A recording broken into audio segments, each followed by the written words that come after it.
Oh man, the people gonna start piling in, man. Right now it's just you and I. And how you doing, man? How was your weekend, champ? It is July 24th, 25th. Every day is the same with me. Not less the only thing that changes is the YouTube videos, but the days are the same with me. But on the phone, we got the captain, the Hall of Famer, as you guys saw in the title.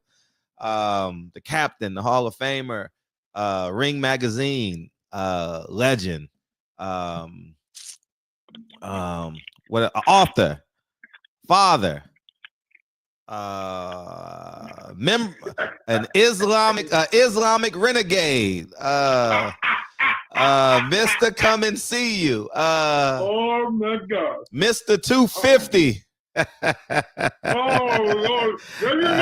Tell him my business. Don't tell them girls that they might think I still got that kind of money. Hey, I ain't put that video out yet, man. Oh, they in for a treat when they hear that one, dog. Oh my man. God. Go ahead, dog. I'm still suffering from that 250. I'm trying to find her to get that 250 back. She's a good girl, though. I talked to her the other day. She's a good girl. Oh, okay, man. So, how you been, man? How's New York treating you? Pretty good, man. It'd be better when you get here. Yeah, I can get a real meal when you get here. Man, it's gonna be ice cold though. It's gonna be ice cold. We're gonna get a half-cooked chopped cheese together. How about that? Oh my God. What's going on in boxing? What's wrong with these people in the fight game? You tell us. You've been in it 50 years. 60 years. 60 Manny got a draw. Sean Gibbons hustled a draw. When I thought Manny won, I don't know what happened in Texas with Eddie Hearn show. This week is top ranked. You called it off and I answered, brother. Yeah, I didn't watch the Eddie Hearn. So let's start with Manny, as you say, Manny Pacquiao. Manny Pacquiao. Manny Pacquiao. Sean Gibbons, my man. Sean Gibbons is your man. Right. Yeah, he's Bob's nephew by marriage. Yeah. Yeah. Yeah, he was with Bob forever. He stood up. Give the background of Sean Gibbons before we elaborate into Manny Pacquiao and his criminal history and all that stuff. Because it sounds better coming from you than from me. Well, Sean Gibbons was indicted when the Fed rolled down on Top Rank, but everybody rolled over but Sean Gibbons. That's Bob's family by marriage. Mm-hmm. His wife is one of Bob's nieces. His first wife, this wife is Bob's niece. And but Sean stood up.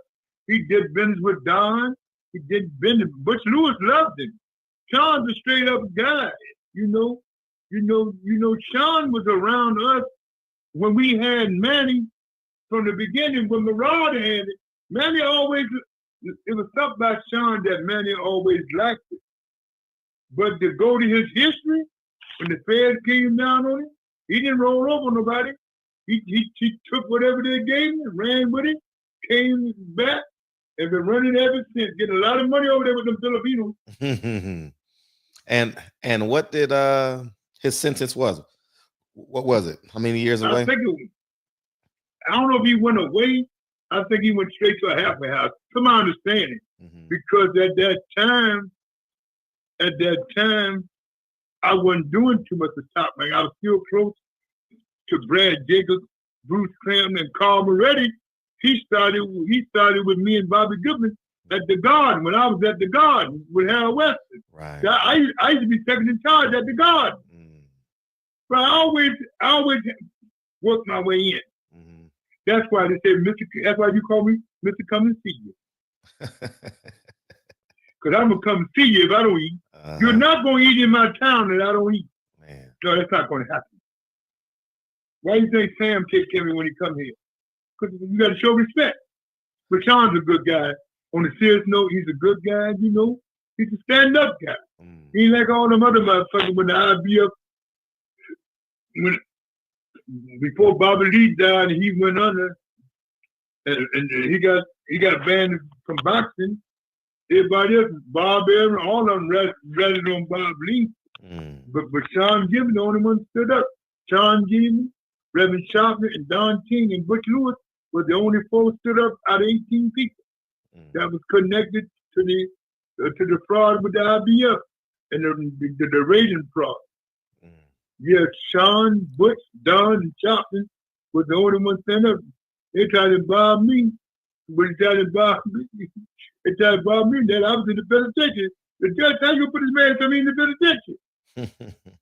When the case went down, Bob Lee only his own rating terminal put the feds on him. Bob Lee, Dino Duva, all them so-called motherfuckers got on the witness stand on Bobby Lee. I told the feds, go fuck yourself and come indict me.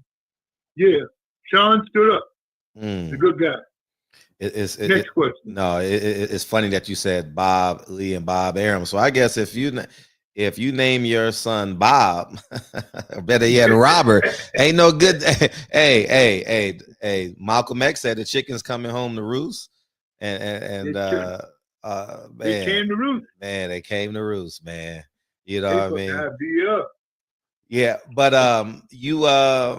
Manny Pacquiao. I know people may not have seen the video we did. I know the history because you taught me the history, but can you give a brief synopsis of how Manny Pacquiao, as you pronounce it, swam over here from the Philippines in the beginning? Well, he didn't swim. We brought him over. I know. I was being a man. He should have swam over, cheap bastard. Manny Pacquiao is cheap. Hold up. He ain't known for being cheap. He's known for giving everything. He never gave me nothing, and we had it. He ain't never tipped none of the guys that were raw the head around him. He might give away all them guys. He give away to his people, but he ain't gave nothing to nobody in Newark, New Jersey that I know of. I don't know nobody in Newark, New Jersey that's been around the office in the neighborhood that Mariah used to take him, that he gave them anything. Now, I've seen a few times some women was on the street, they said, "Camp, could you help me feed my children?" He would look at Marad, and Marad would say, "Go ahead," he would do it, but I ain't never seen him do nothing of his own. I see him give some street kids some money after Marad bowed his head. But that was for publicity. But I've seen him give his people. I ain't never seen him give nobody in Newark, New Jersey, Memphis, Tennessee. Some people asked him for some money in Memphis, but you know he put on the undercard of Tyson Lewis. Manny Pacquiao did? Yeah, on the undercard. What was he on the pay-per-view portion or the building? I think he was on the pay-per-view part. Really? He was world champion then. Wow. We all stayed at the Peabody Hotel. The people with the Ducks. He was with the Ducks, man. Yeah. Marad tried to hold that money, but man Muhammad gave him the check. Said, "You give Marad his fortune, young man." See, man Muhammad, when she was the president of the IBF, she gave the fighters their check. When they fought for the IBF title, commission gave it to her, and she gave it to the fighters. She didn't give it to the fighters' promoter. If he was promoting the card, he had to give the IBF champion their check. That's the way Marin ran the IBF. I don't know how this clown that stole it from her, while she was grieving over her daughter, while he crying in the daughter's castle, that no good down people. He's no effing good. He's the worst. The neighbor called to the choke him, but he was Bob Lee's nephew. So that's how he wiggled his way in there. Because he used to be the rating champion. When the rating champion ran on everybody, baby Bob Arum, he became the champion. But Manny started in North New Jersey. He came over here, Fred, I don't know if you know, as an 18-pounder. And he went all up in weight and went in world title. Wow. So if you want to say he's great, he's won 8 times in 8 different divisions. Yes. So he's a great fighter. I don't know what he got left. People said he won the fight the other night. People said the fight should have been a draw. I only watched the last few rounds. I thought he pulled that pull that last round out. So the kid he fought is still dancing. Yeah. So Sean them couldn't pull it off. See, Sean got in the bed he got in the bed with a dead man. Al Haymon's a dead man. You get in, you got to take your fight and get in the bed with somebody that's moving and shaking. I found a message. I told you to go with Ludabella. Ludabella has been around, so I don't know what happened in Texas. Next question, friend. Yeah. So, can you elaborate on so people can learn what when you give what's the commission's role as it pertains to checks? So, do they piece it out? Or is it a whole check that either goes to the promoter, the manager, or the fighter? Okay. This how I can tell you how Larry Hester does it. Okay. Okay. You give Rhonda your check. Rhonda, if your deal with the promoter, give me my end. Wait, who's Rhonda? Who's Rhonda?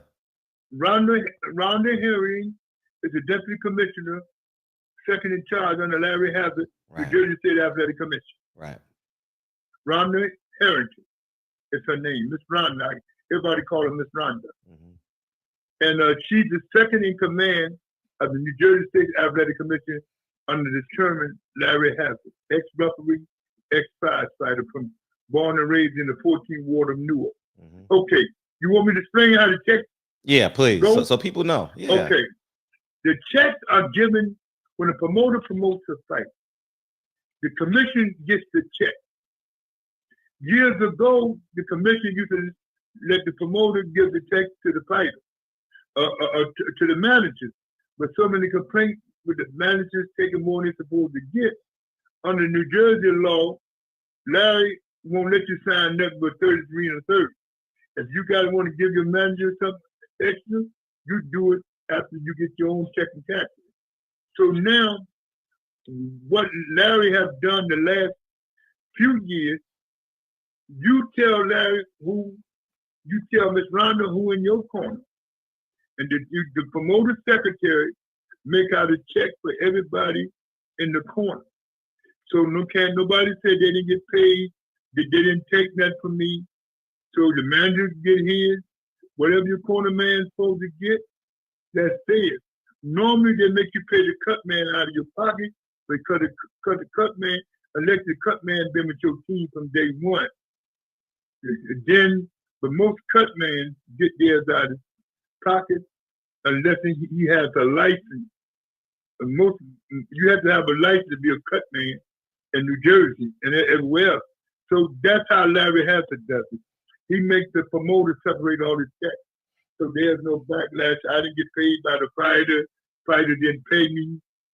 And the manager said, the manager can't say he owed me. I took more than I should have got because he bought money from me. No. You get the 33 and the third.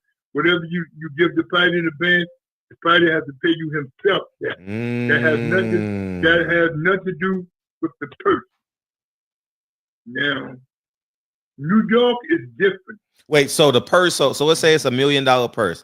Shakur Stevenson fights at the Prudential Center. Shakur Stevenson gets the $2 million check, correct? In his name. And he has to then pay his people. No. Not in New Jersey. Now, when he fought in New York, all the checks went. When he fought his first couple fights in New York on top ranked undercard, I think his check went straight to Antonio. Okay, so it goes. Okay. So who gets the check in New Jersey? They split the check. Everybody gets what they're supposed to get. Oh, no, I get that, but no, how I understood it, and I'm wrong, was the promotion company sends separate checks to the people, and then the fighter pays the promoter, which covers the checks that the promoters created. That's what I thought. No, Okay. no, that was in the old days. Gotcha. In the old days. Okay. Yes, but when all these fighters start filing lawsuits against these promoters and commissions for not protecting their money, so a lot of commissions makes the promoter break down the fighter's whole corner's check, what everybody's supposed to get. And the manager can't get no more 33 and a third. That's you don't care if you loan the manager $100,000, he has to give it to you himself to fight up. But he can only get 33 and 30 out of your person. Right. You follow me now? Yes. Your people follow me now? Yeah. So is that normal? 33 and a third for the manager? Yeah. So that's standard law in New Jersey, New York, and Pennsylvania. I don't know what Texas carry. And Don King had the worst contract in the world. So I'm sorry. Do your people understand what I just explained? Yeah. So 33 and a third goes to the manager. What's the typical for the promoter? So let's say McWaters gets 33 and a percent. How much does the promotional company get? The promotional company, on average, they promote the show. They already got there. But no, okay. So I understand that. That makes perfect sense. So when they write the check, it's they don't have to take a percentage because they've given the fighter the purse. Yeah, I got you. So they already never send the other fighters first. I got they got theirs already. Okay, so how about the opponent then? Okay, the opponent first come from the promoter. Right. So you follow me now? Yes. So let's say he pays 500,000. The promoter of the house show for the guest fighter does not pay the percentage because the house promotional company already took their cut, so they've only guaranteed them the actual purse. Correct. Okay, and they take and then his manager takes 33 and a third. Yeah. Oh, how did that 33 and a third come about? Do you know? It's years ago when I come along, fighters manager was getting 50, 60%. Jesus. Then the Congress and then the powers that be, the commissioners, everybody agreed on 33 and a third. Wow. So now, Carl King on certain fighters, he's only taking 20%. From Prince Charles, I was only getting like 15. And my partner 50. And the lawyer Gary Jefferson that you pulled up out there in Los Angeles, right? He was getting 15. So we split it. And we just gave the 3% to a permanent cut man. So every time we fought, the cut man know he'd get 3% of the purse. So that was better than getting $200, $250 right. Just working the corner. So the cut man said, hell with that $250. He may fight 2 times a year. That's only $500. If he fight 2 times a year, I'm getting 3%. That's more than $500. Right. Because the press was getting over. He was getting over. Each fight, each defense, after we beat Bobby Chen, he was getting at least $225. So that's how it goes nowadays. Everything, all the checks and everything goes through the commission.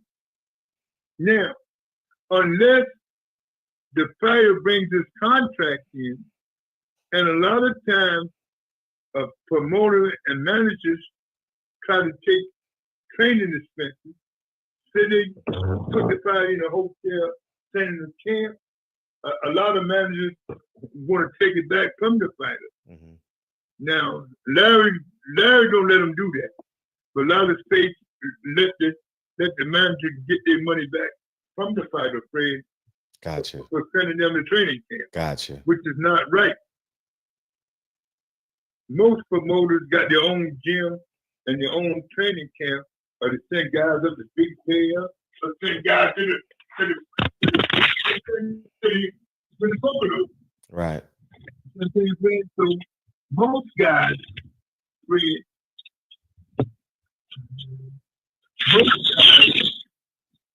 most guys. So the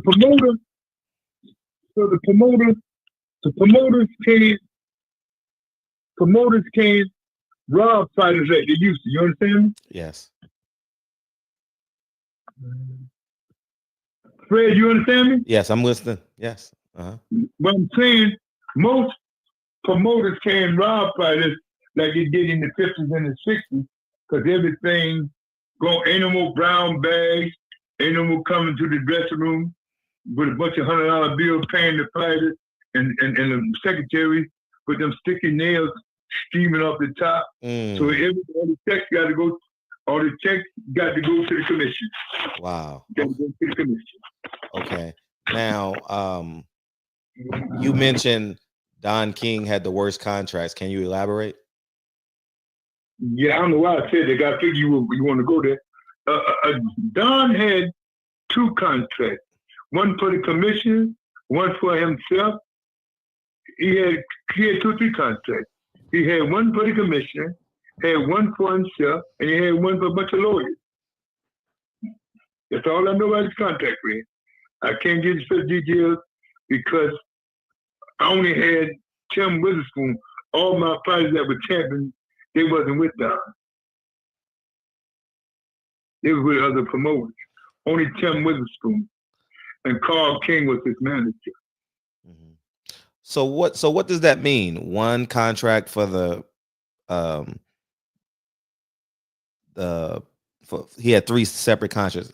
Why would he have 3 separate contracts? So why? That's how he ran his business. Yeah, but he gave one to the commission, and you signed a mandatory contract with his son Carl, and you signed another contract. That's the way Don ran his business. Oh, so every fighter had. I don't know why your people want to know about contracts. And people don't know why you're getting defensive because we don't know. No, I ain't defensive. I don't see the purpose of knowing about a promoter's contract. What purpose do that serve? I mean, I'm just trying to understand the purpose. I ain't defensive. I'm just trying to understand the purpose. Why they got this? I got this thing about a contract. Well, I mean, you did it so eloquently prior to us mentioning Don King. So I just figured you'll be as eloquent when speaking on. No, I'm just saying.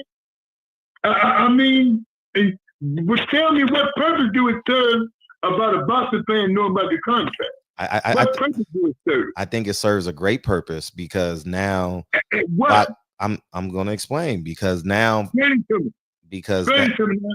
Tell me something I don't know in 60 years about. I didn't say what you didn't know. You asked me a question, and I'm going to answer it. Tell me why they need to know about a fighter's contract.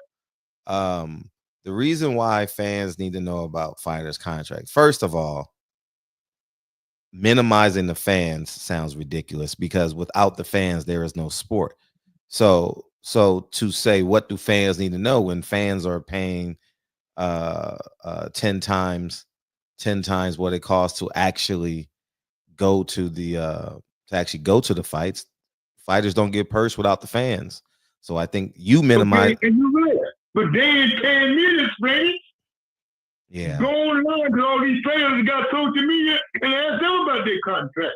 They ain't paying me this, Freddie. Yes. So they go online to everything else. Go online and ask Crawford. Go online and ask Roy Jones. Why they want me to explain it? Because you're the liaison. You have the ability to communicate. I'm not the liaison for them. I'm a liaison for the one that gives me a check. Okay, so I'm giving you a check. So what's Oh yeah, that's what I want to hear. It's gonna be a big check. Go ahead. What do you want me to straighten up, man? I wanted you to say that. I'll put you in there, and I said that to get you to say what I wanted you to say. Hey, I'm all with it. See, listen to this. Yes. Luda Bella check is totally different. Luda Bella contract is totally different. Right. See, every commission can allow you to do certain things. Wow. But they don't allow every promoter to do the same thing. You understand what I'm saying? Oh, I get it. Mm-hmm. Now let me explain it to you, to your bullshit fans that need to know everything. Let me explain to them. Now, New York commissioning, if a guy signed to Joe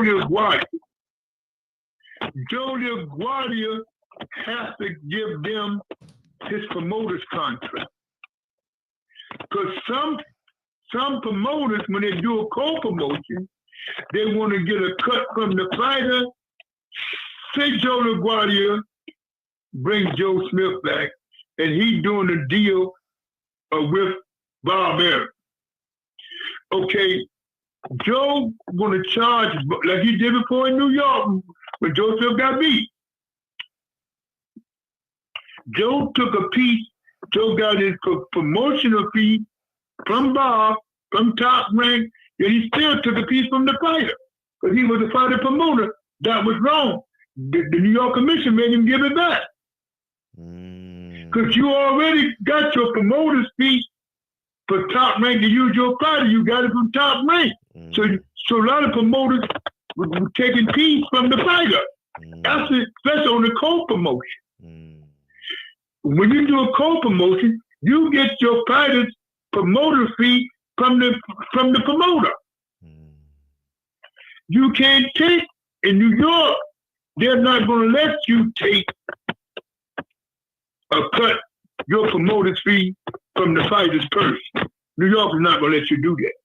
Joe tried it, and they made Joe give it back to Joe Smith.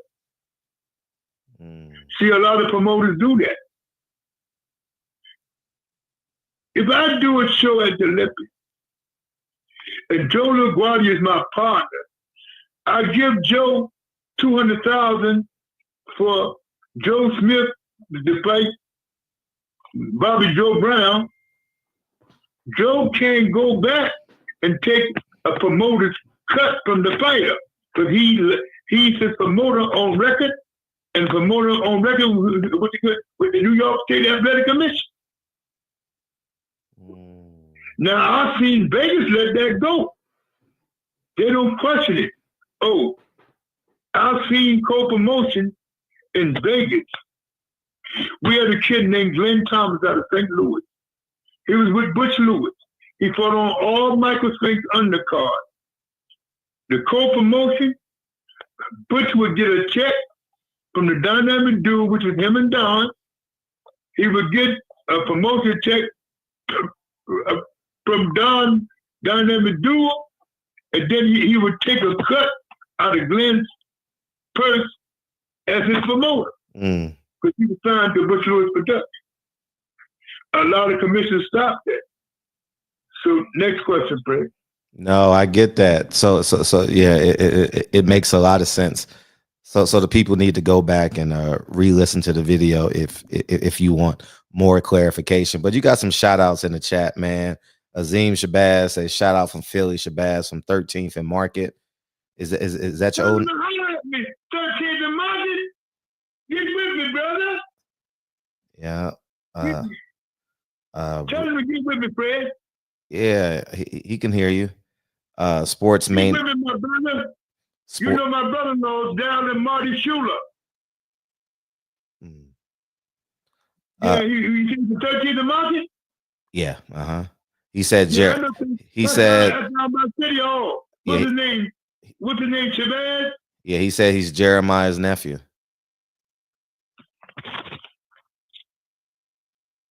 He said what? He's Jeremiah's nephew, Azim Shabazz. Maybe I'm pronouncing it Azeem. He can hear you. Ask him. He can hear you. Hey, Salam alaikum, Aki. Was Jeremiah's sister your mother, or Jeremiah's oldest brother your father? It's coming back in. And while he's answering that, Bruce Gas, Boxing, Jazz, and more said, Leon, my man, Sports Mania is looking in. Bruce Gas, he says, call Huh? Oh, Bruce Gas from Providence, Rhode Island. Yeah, he said, call me later, Leon, man. You got friends in here, man. John Snow. Next question. Well, let me get the chat.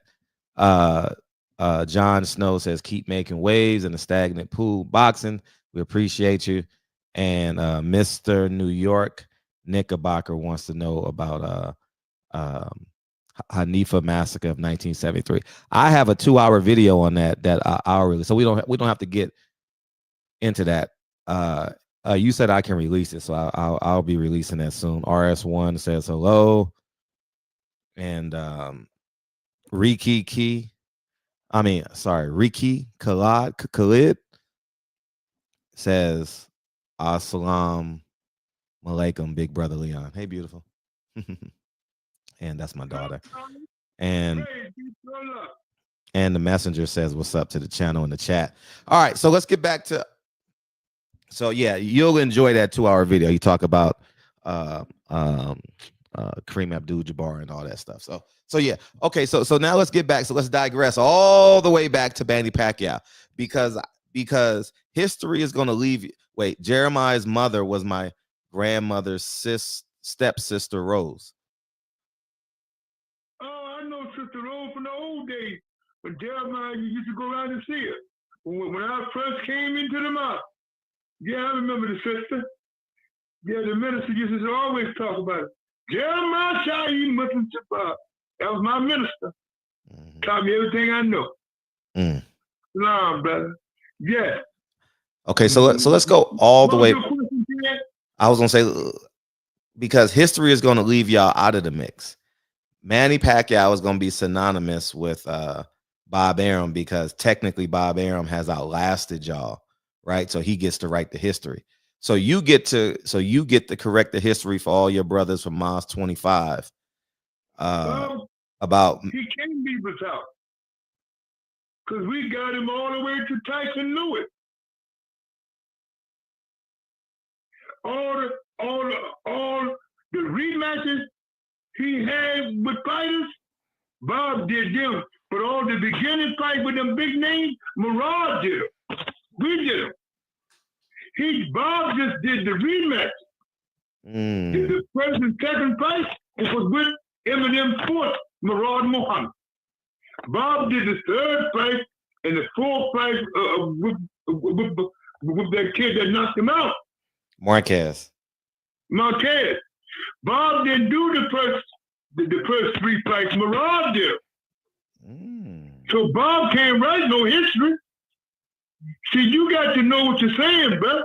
No. I'm not. You're not speaking to me. You're speaking to the media. That's why I said because they don't mention Murad Muhammad. Murad Muhammad is not mentioned in the promo for Manny Pacquiao. Never in the past 10 years has he been mentioned. So you're not speaking to me. You're speaking to everyone that will listen to this video.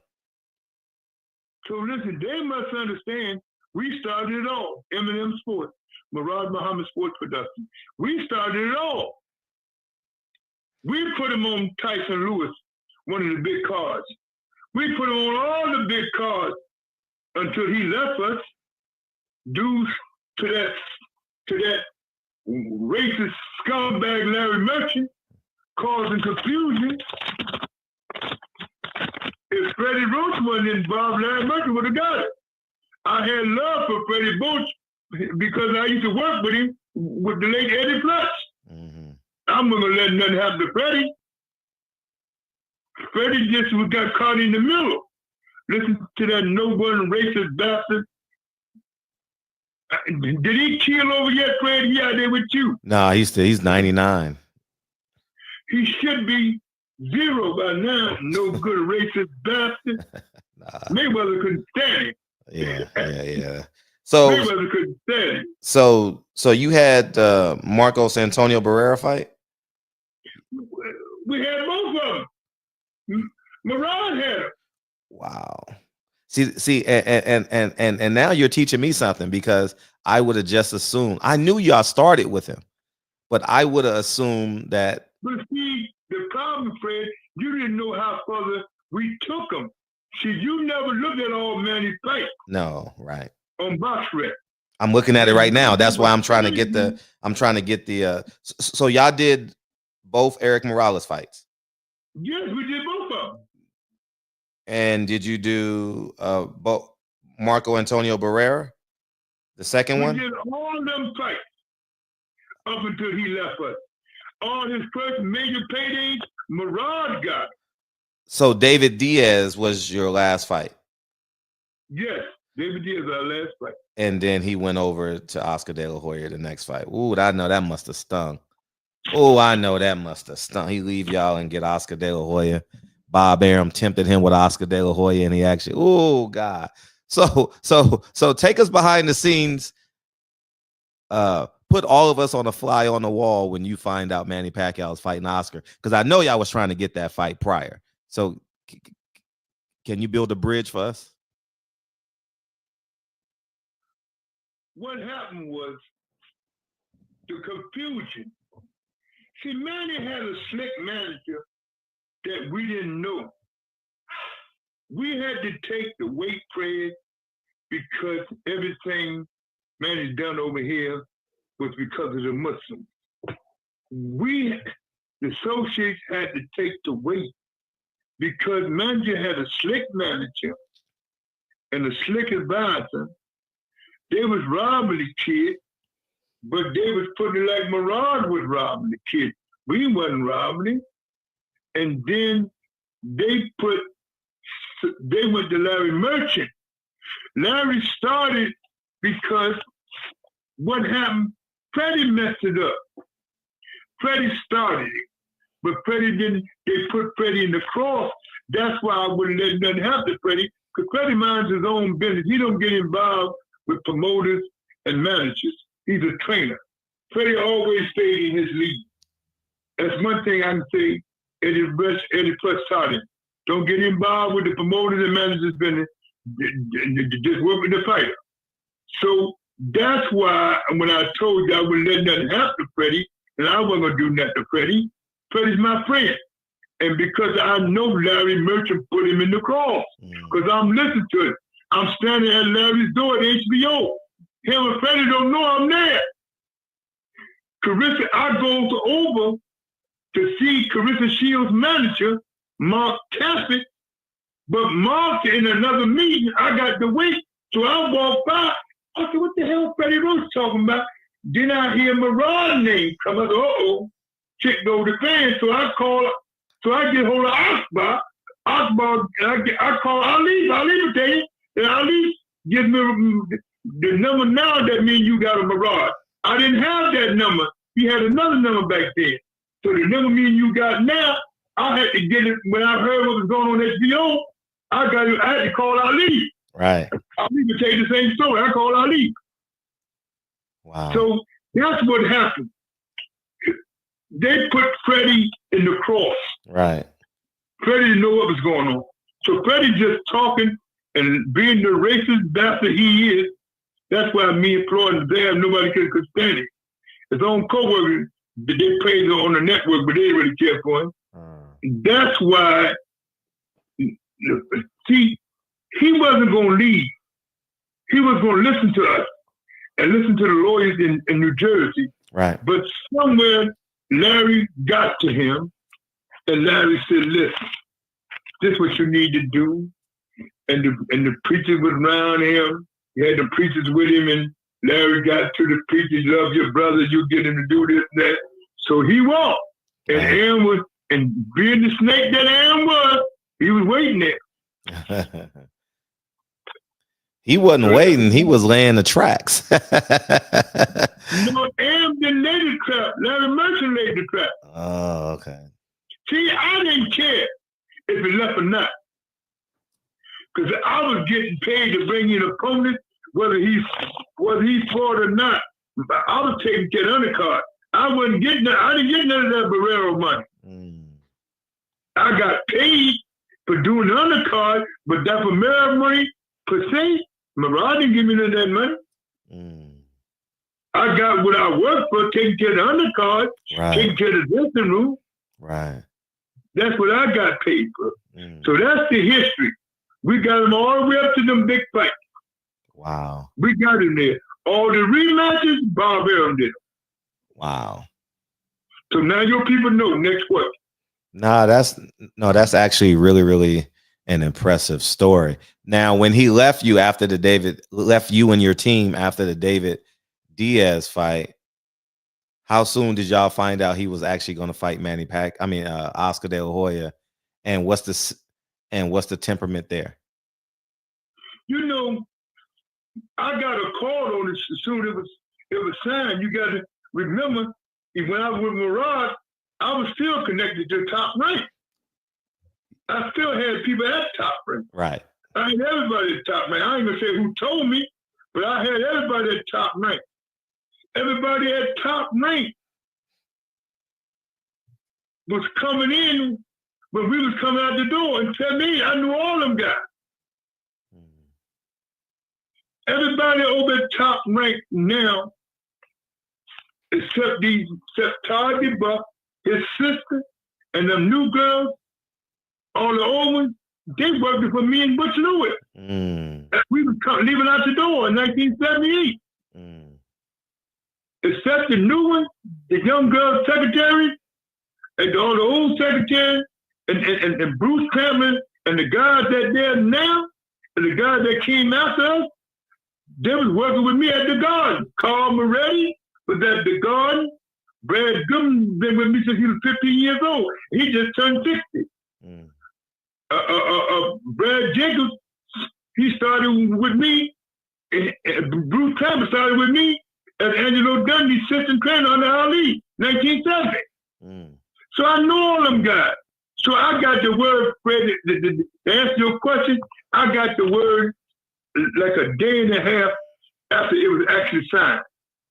I got the word, and then I called Murad.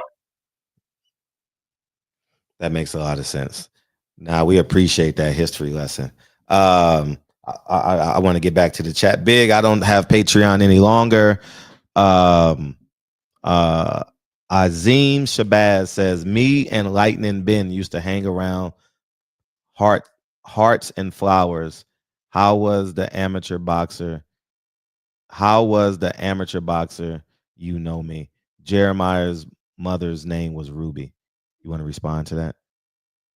Yes, Sister Ruby, I knew her very well when I came in. And yes, I remember them guys, them two brothers from Hearts and Flowers. Because remember I told you I owned the go-go bar, Fred? Remember I told you I owned the strip joint? Yes. That was the name of it. Remember the name I told you, Hearts and Flowers? Them two guys remember. So now you got a witness that I did own the bar. You had were you fully nude or topless? Huh? Were you fully nude or topless? Well, who fully nude? The girl? Yeah. They was fully nude. They was fully dressed. Oh, so it's just like kind of like a bar. Yeah. Okay. It's called the Hearts and Flowers. What the brother say your name was? I like that name, Hearts and Flowers. I like that name. Yeah, listen. Who came up with that name, or did you buy the business? Huh? I said, who came up with that name, or did you just buy the business? No, what happened was my partner, if you listen, named Freddie Streeter out of Camden, New Jersey, and there was a little Italian boy down with us named Little John. We owned the bar, but we didn't own the building, but we owned the bar. Right. So it was the Hearts and Flowers, and these two guys was right. They was in amateurs then. I know both of them brothers. From the Hearts and Flowers, Fred, they talking about damn near 50 years ago. Wow. These kids got to be in their 50s now. 60s.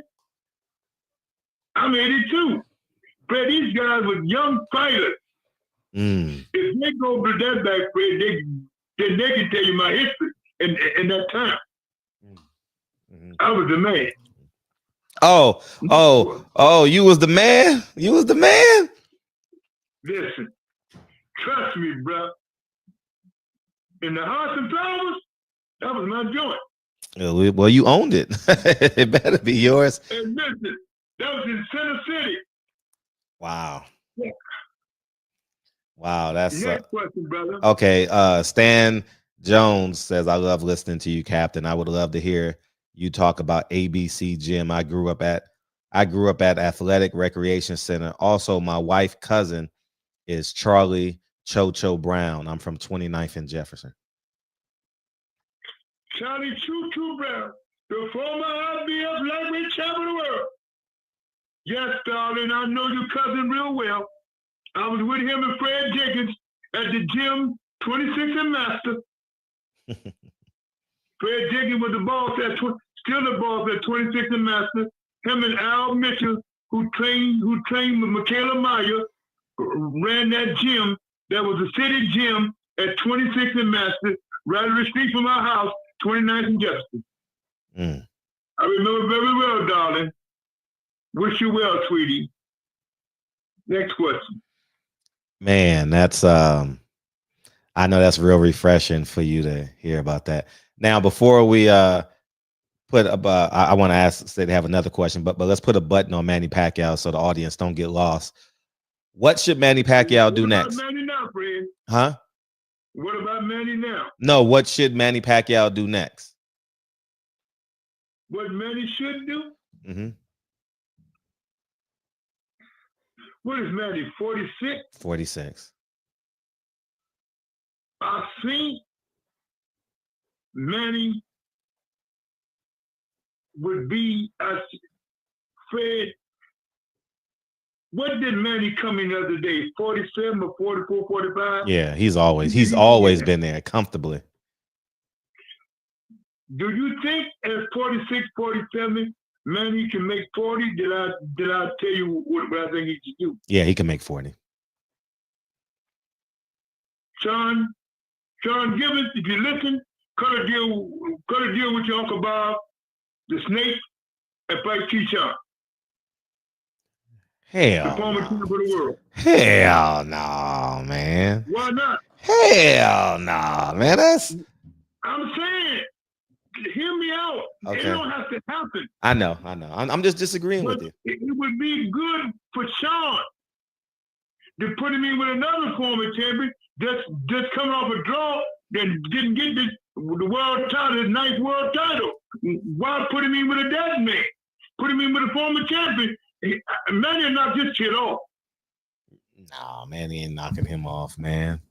You don't think Manny knocked him off? No, I actually believe he would withstand Manny Pacquiao's first 4 to 6 rounds and then just walk him down. No. You know, Keyshawn Davis is an Olympian. Y'all keep putting high angles on this shit. Yeah, that's true. This fool can't even make weight. He might not even, if Brad gave him a 40 contract, he might come in 10 pounds over this time. Now you calling him a coward now. Hey, he made himself a coward. I agree. I couldn't agree. You want to jump on the guy that worked hard, beat his brother in the ring. The brother didn't Albright didn't disrespect his family. Right. I called his mother. They said she was in the back, Fred, when this went down. Yeah, that's crazy. She should have stopped it. Absolutely, she should have stopped it. If she was in the back, like a lot of sources that came out of Norfolk, a lot of people I know that was there, said she should have stopped it. If she was in the back, if they tell the truth, she was in the back, I fought her and not stopped it. Right. Now, you keep your money smack and say, both of y'all bums sit down. I'm the ball. Yeah, and you also got to take into account that Fred, yes. You got to go right back to Crawford and Momax. Yeah. Can't leave them two out. Yeah, Crawford and Big Mac. Oh my God. Crawford and Big Mac, man. Next question. You got another question on Manny before we move on? Yeah, I think Manny Pacquiao should fight Floyd Mayweather and see what they can squeeze out of that. It's a low risk fight. It's not even going to do 20% of the business, but it's safe for both of them. You know. I don't see half of these guys out here today Floyd beat half of them because Floyd got their number. Mm-hmm. They'll be so glad to get that payday, they'll forget what they're supposed to do, and Floyd shoulder roll them to death and give them the decision. Yeah, that's part of it. He definitely will shoulder roll you to death. Or shoulder roll you to a loss. That's what he'll do. Yeah. With these guys today, they'll be so glad to get that major payday. Right. And that need. And they'll lose what they need to do. I agree. I agree. See, one thing about this business, I know this business. Right. But Fred for them fighting Floyd, Fred, it's not like the situation with Tommy and Ray. Let me explain to the fans and to the media that's listening. See, Tommy and Ray second fight was 8 years. Because Tommy and Ray stressed it out, but they made a lot of money between them 8 years on both sides. Right. Tommy fought Hagler, Duran, and Benitez. Right. Hagler fought everybody in the middleweight division. Ray fought everybody on his side. So when they got old, that was their payday to close the door. That second fight on that June 12, 1989, when the fight was a draw. So it's a different than 10 years since Manny fought Floyd. Right. Because they fought no major name in those 10 years. Manny did it, yes. Manny did it, but Floyd didn't do it. So Floyd can produce the money that he did the first fight around because it took 5 years to make that fight. Ray's fight, first fight with Tommy, September 16, 1981, promoted by Main Event, Dan Duba, who was living in, rest in peace, Danny. But they brought it back.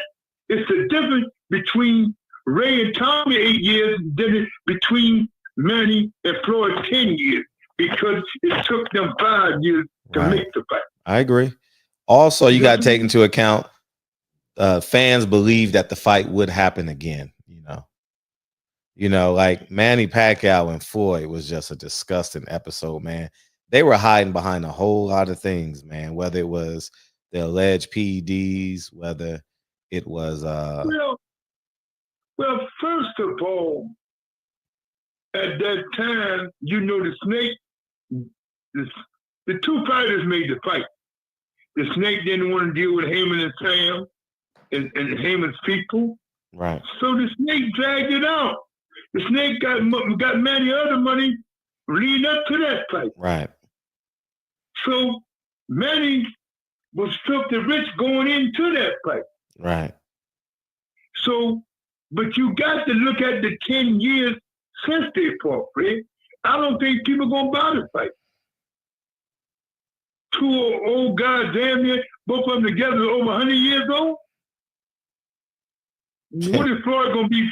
What is Floyd going to be this year? 45, 46? Yeah. 46, 47. So you talking about 90-something years old in the ring. Fred, it's not going to sell like it did before because it's a 10-year gap. Right. See, Manny fought. If Sean get him another fight this year, he's in a good position to sell on his side to his people. Right. I get that. They're about to pay per view. But can Floyd ring again after 10 years on a major name? Mm-hmm. I don't think so, man. I could be wrong, and I hope I'm wrong for the finance part. What do you think, Fred? Can Floyd produce? Man, listen. He has to fight. They have to fight. But you tell me they have to fight, but you're not telling me why the world should buy the fight. Oh, no. By no means am I saying the world is going to buy the fight. By no means. I'm saying, why are you saying that they have to fight. Thank you for correcting me. No. I said no. I'm going to lean on what you said. You corrected me. How humble I am when I'm wrong. Isn't that amazing? I know that sounds foreign to you, but I was wrong. I used the wrong words. They don't have to fight each other. I just believe that them being quickly approaching getting an AARP card, that they would be a safe fight for one another. You know. Answer this question. Yes. How many sales you think they'll get? 250. I'm saying 250. I'm afraid you hit it. I was gonna say anywhere from 150 to 275. But you about right, 250. Mm-hmm. But that's all they got, though. But you see what I'm saying? Like, that's all they have. Unless they stack the undercard with favorable known fighters. I don't think there's an Oh no, there's no undercard that can convince you, because you're already turned off. So you got to take into account that they're trying to put no, they're trying to put sugar in the shit.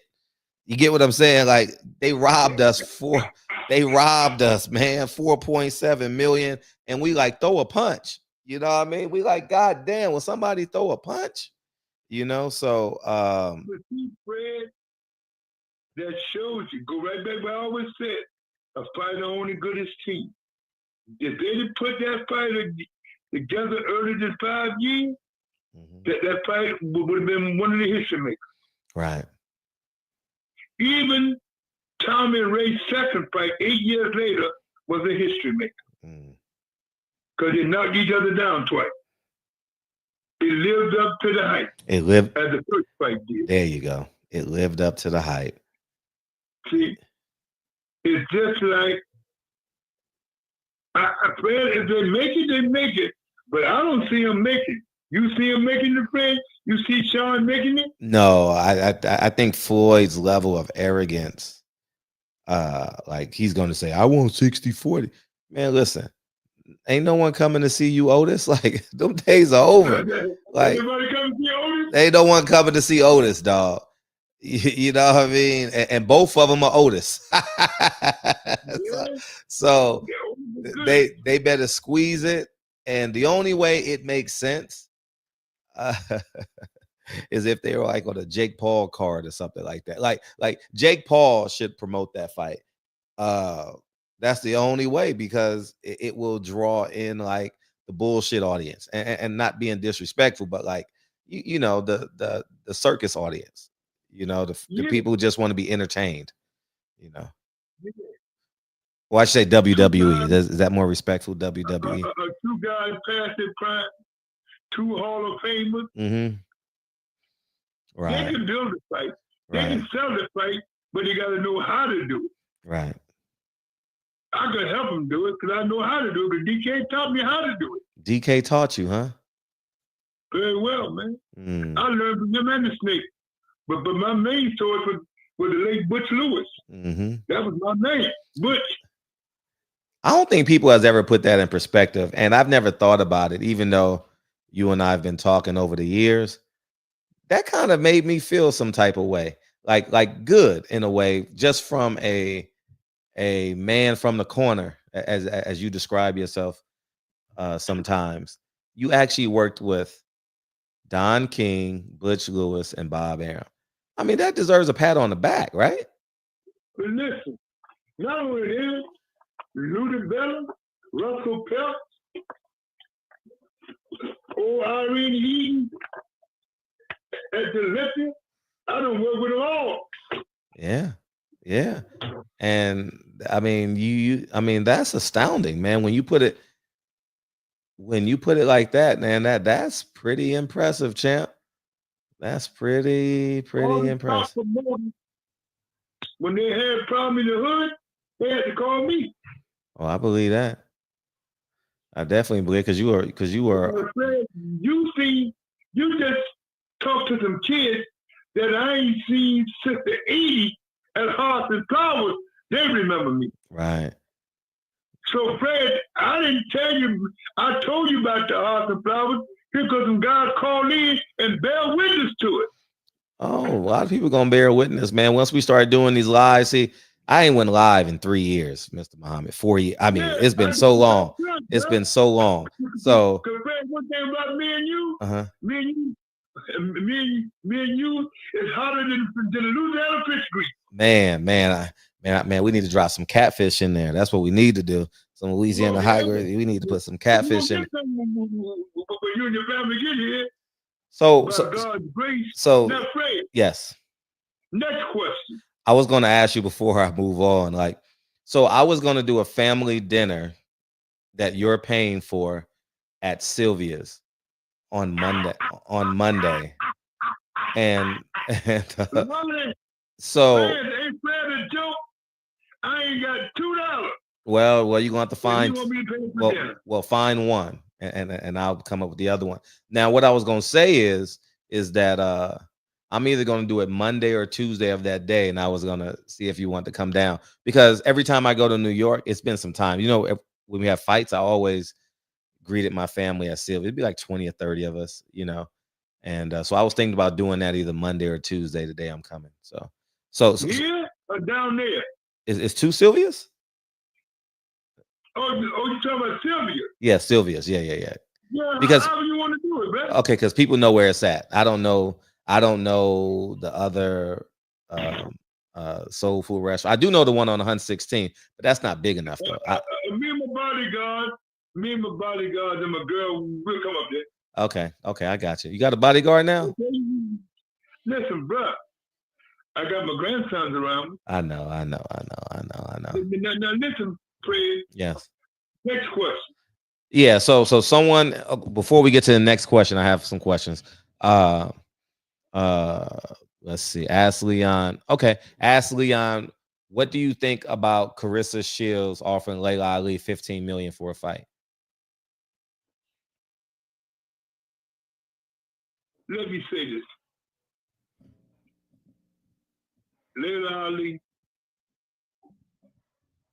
I got respect for her because of my love and relationship with her father. Personally, I don't care for her. Her attitude towards her sister and her nephew, I don't care too much for her. But what I think she should do, Layla's filthy rich. Curtis Conway get a pension from the NFL. They had some money. Layla, if you got love for your father and your sisters, stay home with your children. Unless Mark Tapp and Toledo going to put the money in your bank account 6 months before the fight, then you have to take the money. But I think personally, she should stay home as a mother. From what I'm hearing, she's a very good mother to her 2 children. You don't need this shit. You're approaching 50. You don't need this shit. Get all beat up and cut up. I know that Mark Taffet have the money he can put up, but this record company she's talking about, I never heard of them, Fred. They wouldn't put up the money. I know Mark Taffet and Salida, between them and all the Jews they know in New York, they can get $15 million out. No, not 13. Not 13. 15. Come on, man. Like, yeah, 15, but what about 15? I know, but there's still some other logistics that has to be covered. So that's a $30 million fight. There's no woman's. Okay, I'm gonna shut up. I'll talk after you. Let me say this, Fred. Whatever Carissa said, I take it with a grain of salt. I was just explaining to the fans I understand. that I know that Mark Taffet is worth 30 or 40 million, her manager. And I know Salida's worth a lot of money. They 2 Jews, they can go to the synagogue and get the money if they need to be. Power play. Man. So I'm talking backroom deals. Your parents may not understand them backroom deals. Mm-hmm. But what I will say, I think Layla need to stay home. And I think Carissa need to start acting like a woman, a real black woman, instead of showing her butt every 10 minutes, and start running with married men. That's what I really think. I couldn't agree with you more on that. You asked me what I'm saying. The young lady asked me, Fred, and I told her. She put it out there, and I gave it to her. Right. Now I do believe that it's 100% cap. 100% cap. That's some of the fake. That is the fakest offer in the history of boxing, man. That shit ain't real, dog. Like Hey, oh God, they so listen to full me, of friend. shit. Listen to me. I know it's not real, but I was just explaining to your fans that I know that Mark Chapman, her manager, has that kind of money at her promoter Serena. I know this as a fact. Fact. Who's gonna spend $5,000 on a ringside seat to see two women fight? Fred, here's not what I'm saying. Oh, I know. I'm with you. I'm just adding tax. No one comes on my podcast if I can't eat as well. There's no question about it. I'm joking with that. I was making a play on your words, but yeah, No question, man. Question. No, but I couldn't agree with you more. And tell the young lady, I hope I answered her question. Yeah. So someone else says something in the chat, and I don't mind the people asking because you and I can do a different live, and I can ask my questions as well. I think it's important that you get attached to the people that actually listen to. Okay. He says before I get to he says my trainer was Howard McCall. Azim Shabazz. He said my trainer was Leon. Where do you rank Usyk as an all-time great heavyweight? And can he beat Ali? What do you ask me? Where do you rank? I know Howard McCall. He had the gym at 24th and Ridge, 24th and Columbia, on top of the garage. I know Howard McCall. Mm-hmm. I know Howard McCall, and I know his brother Quinzel McCall. Howard McCall was a commission. He was never a trainer. He means Quinzel McCall was the trainer. Howard was the brother. He was the boxing commission in the 80s and 90s. Maybe he started off as a trainer before you actually met him. Yeah. That could possibly be because he's going all the way back. He's probably as old as you. Hey, or a little bit younger. You know, he just got his AARP card. Listen, yes. Howard McCall and Quinzel McCall growed up on Carter Street, right behind Oxford, over there where that sister said she was from, in that area, 29th and Jefferson. Right. I know how long them got real well. Right. And next question. Can Usyk beat Muhammad Ali? Is all the Jews going to join the Baptist church? I mean, shit. In California, they'll do anything. Shit. New York and California, ain't no rules on religion or none of that, man. You could be a gay pastor. Dude, you could be a gay pastor.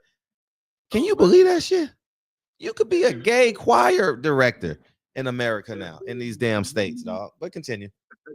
Let me answer the question. Yeah. No. Ali, too smart for Usyk. He'll box circle around him. In Ali's prime, he boxed circle around him. In the later years, Usyk can knock him down in his 15th, he wouldn't get it. The name alone would be Usyk. I think that would be a very compelling fight. I think that would be, that would be good because you got two men who are unflappable. Usyk is very cunning. I actually would enjoy the build up to that fight because Usyk would make poke at Ali somehow, some way, in a clever manner, and I think that would be fun. To answer the guy's question, he got to look at who would have to fight to get to Ali. Well, I mean, you could say that in both eras because no, hear me out. Okay. Usyk would have to go through Chambers, Norton, and Foreman to get to Ali and Smoking Joe. That's a great point. He beat all four of them to get the number one spot. Whew. Ali didn't. so I mean, no, but rematches and all that as well. Three fights, etc. So yes.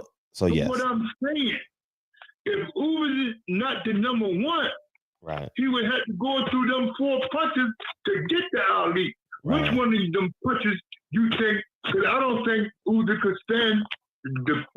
Now Usyk might could squeeze past Norton, but I don't think he'll get past them bombs. Them bombs. Shavers. George and Shaver. I no way can Usyk beat George Foreman. No way.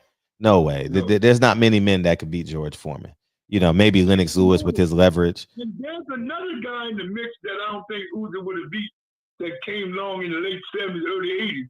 I don't think Usyk would have outpoint Jimmy Young. Jimmy Young was slick. Yeah, slick fighter. Great fighter. Next question. Yeah, maybe he doesn't get past Larry Holmes' jab. How disrespectful of you not to mention Larry Holmes, but you know, we're gonna say that for another day. We'll get Larry in the next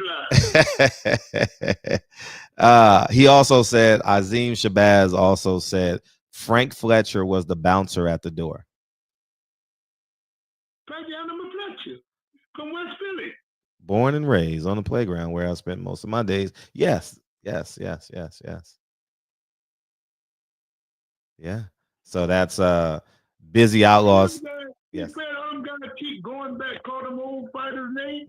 All them guys know me from the Hearts and Flower. That was my joint. Hearts and Flower. That should have been y'all song. Y'all should have changed the words. Hearts and Flower. Huh? The 2 songs I always played. And these guys will tell you, every time he came through the door, you hear Enchantment, Where Do We Go From Here? And Michael Jackson, Off the Wall. Them girls were bringing that money out them 2 songs. So it was a dancing club for women? Yeah, we had go-go dancers. Oh, so they're in a bikini. Yeah. Oh. So tell us, I'm actually going by Sylvia's right now on 126 and Lenox Avenue. So I'm watching as we're doing this video because I want to feel like New York when I'm talking to you. So you don't know this about me, but they have these walking tours on YouTube. So when you and I are talking, I always, not always, but I put on the walking tours of Harlem, New York. And so I just mentioned Sylvia's 3 minutes ago, and now this walking tour is literally on the corner of 126 and Lenox Avenue. It's just funny. So yeah. So yeah, that's that's my, he's walking down. Okay. So yeah. Usyk couldn't beat Holyfield. I don't think Usyk can beat Holyfield. That's a good point. I don't. So Mr. Shabazz says he just turned 60. They got a corner social there on 126th Street now. Wow, that's interesting. So next question, Fred.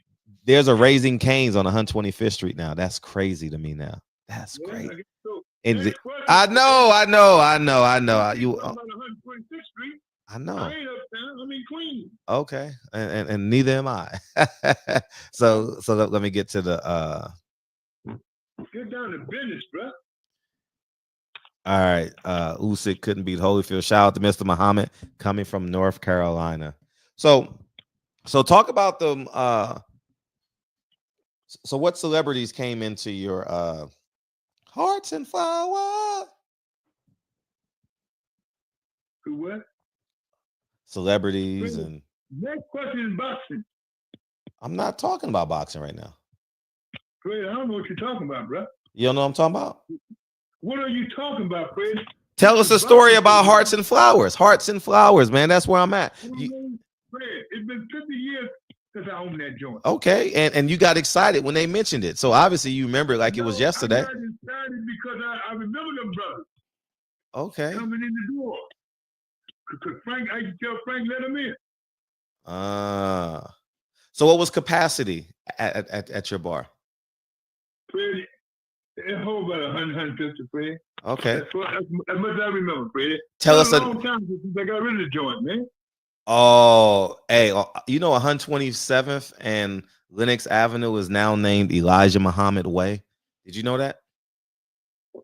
I ain't hear nothing about it. Okay. Now I'm just so anyway, I so didn't hear nothing about it. so- Leave it alone. I didn't hear nothing about it. so tell us the night Teddy Pendergrass came in.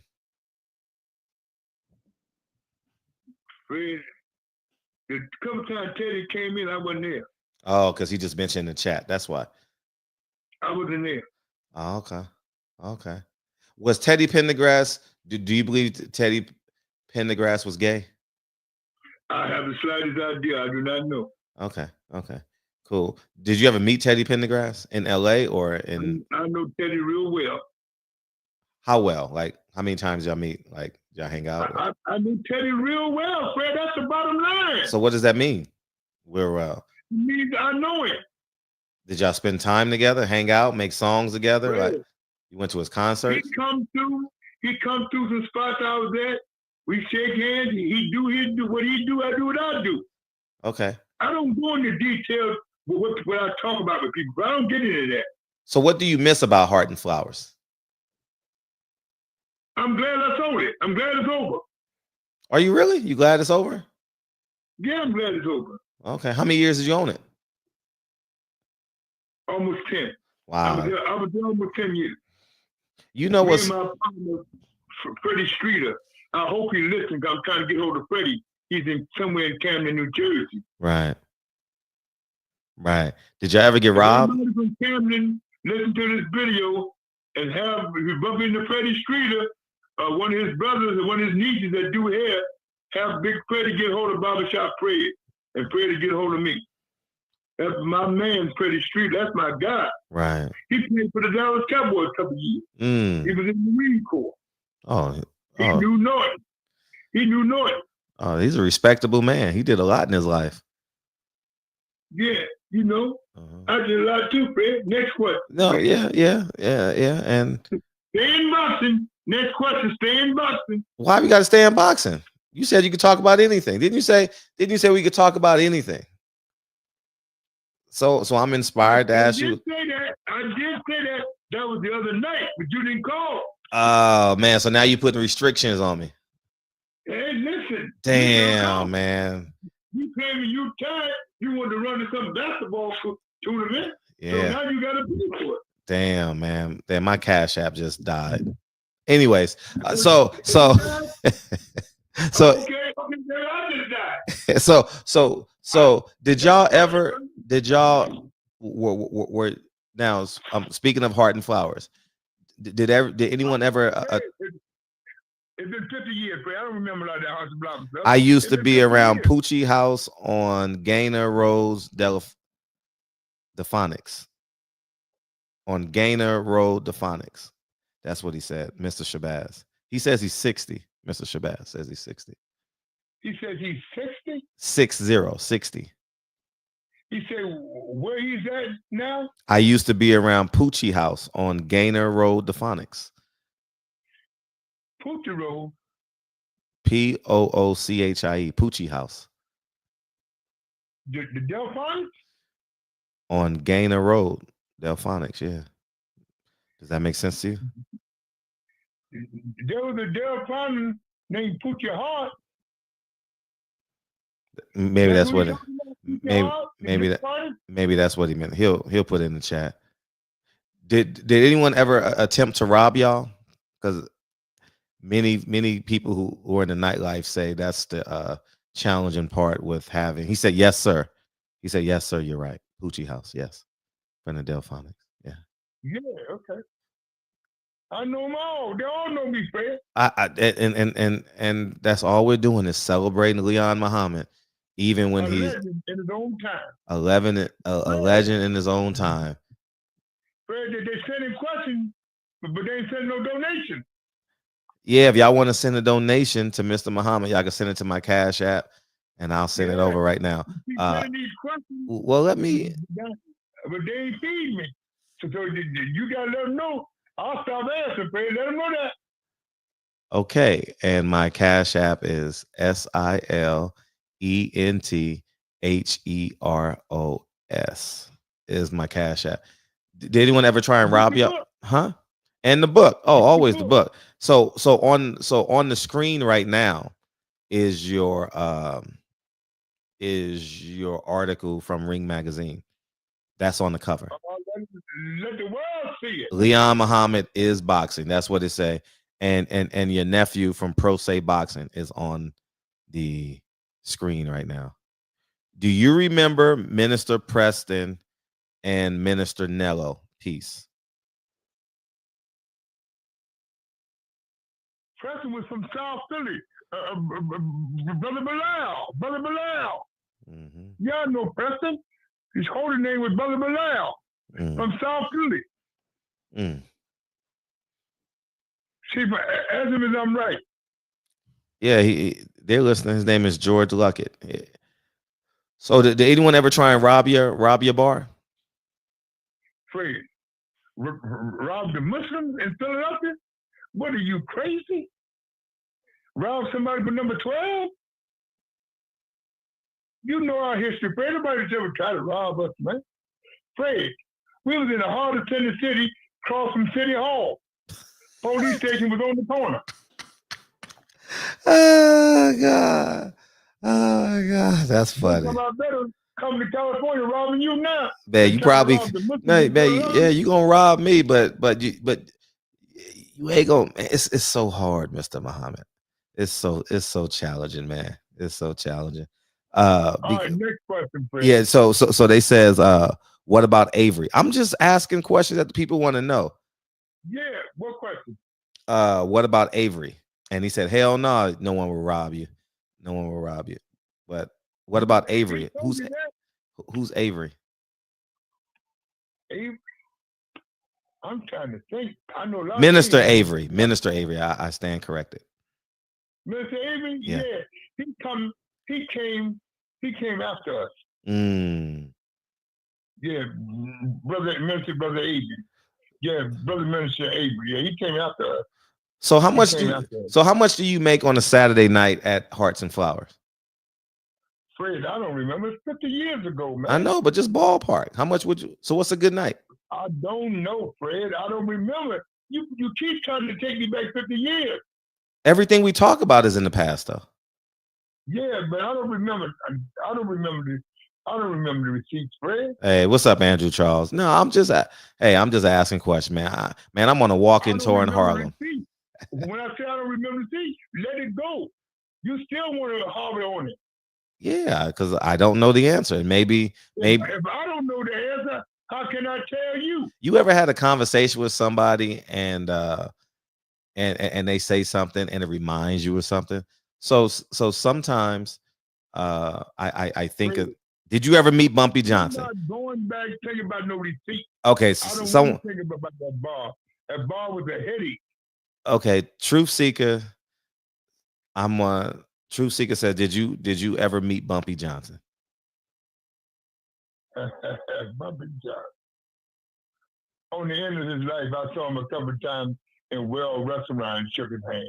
Only a couple of times because he was all right, but he wasn't one of my guys. Mm-hmm.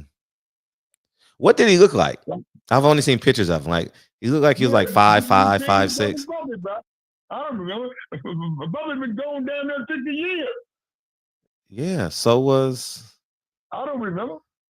How tall was he, would you guess? I don't remember, bro. Okay. Oh, you asked some crazy questions. I'm not asked. I didn't even ask that question. Someone else asked it. Greetings, Brother Leon is correct.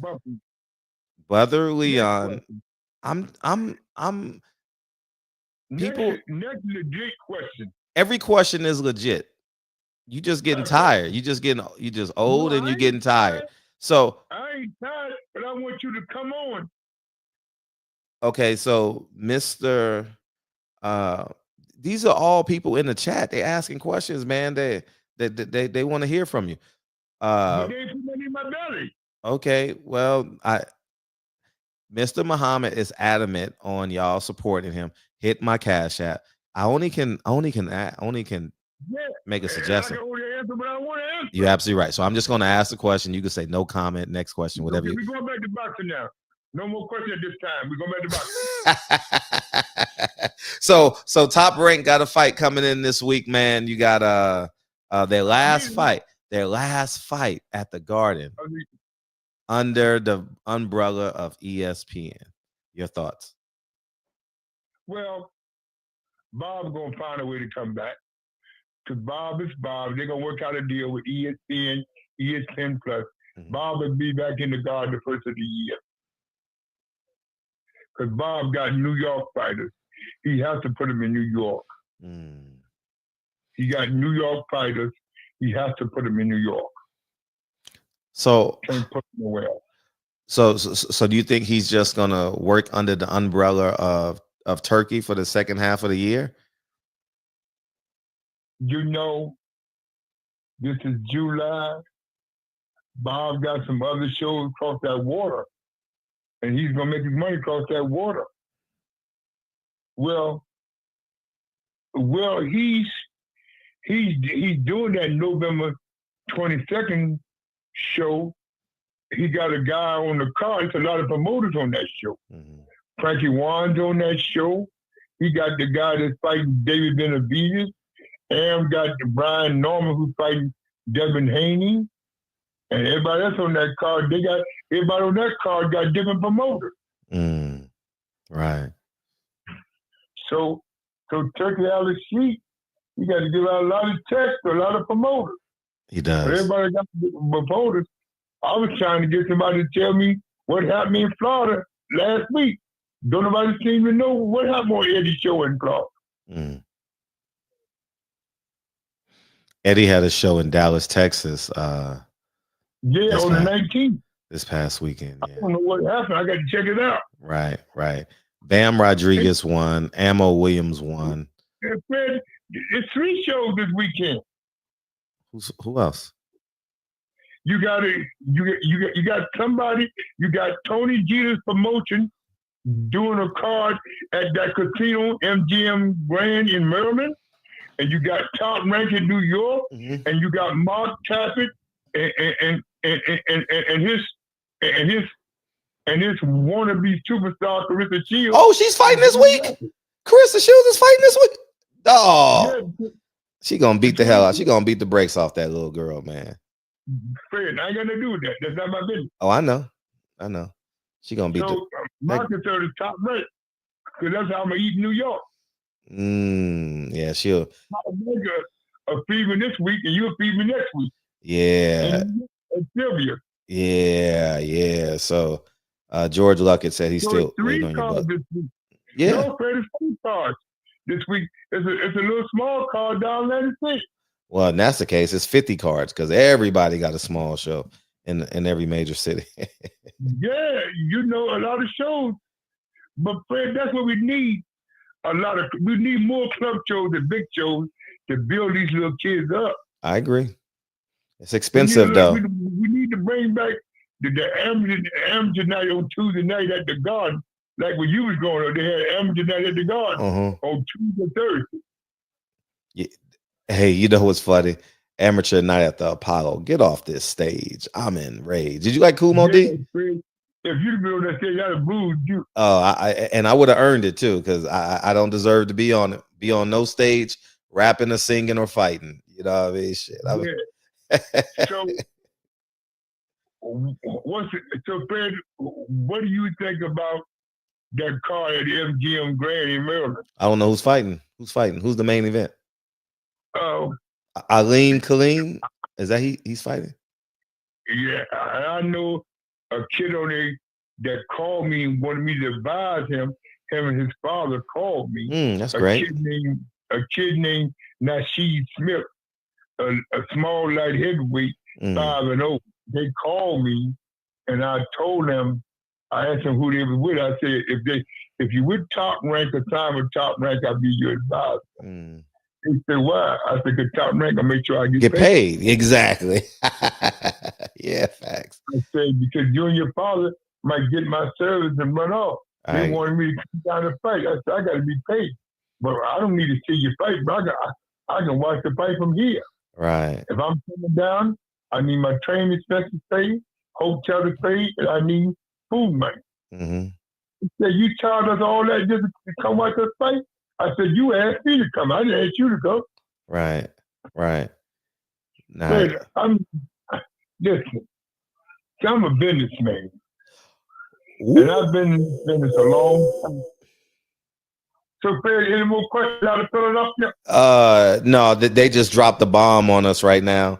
That I'm really, really excited about because first off, he said, Brother Fred, you should reach out to Brother Oban Shabazz from Shabazz Production for Minister. Yeah, and tell Omar Shabazz to get a hold of me. I emailed him years ago and he didn't respond. Basil Lomachenko, what's up, man? I've been knowing him in the chat for years. He says Trump administration just released files on the assassination of Martin Luther King Jr. I am excited. I am completely excited. I don't know how far they're going to go on, but I think that's what the guy said. Yeah, they just released it, and I am I'm excited because black people need to be free from Malcolm X. I mean Martin Luther King and Tupac Shakur. Yeah, well, I don't know nothing about that. I know. I'm just saying it right now. I'm just. Yeah. Next question concerning boxing. Someone's asked you about, hey, who is that? Tex. Who is that guy? Tex who? Oh, you want to talk about boxing? Shit. Man, listen, I don't know. What's that singer named Tex? What?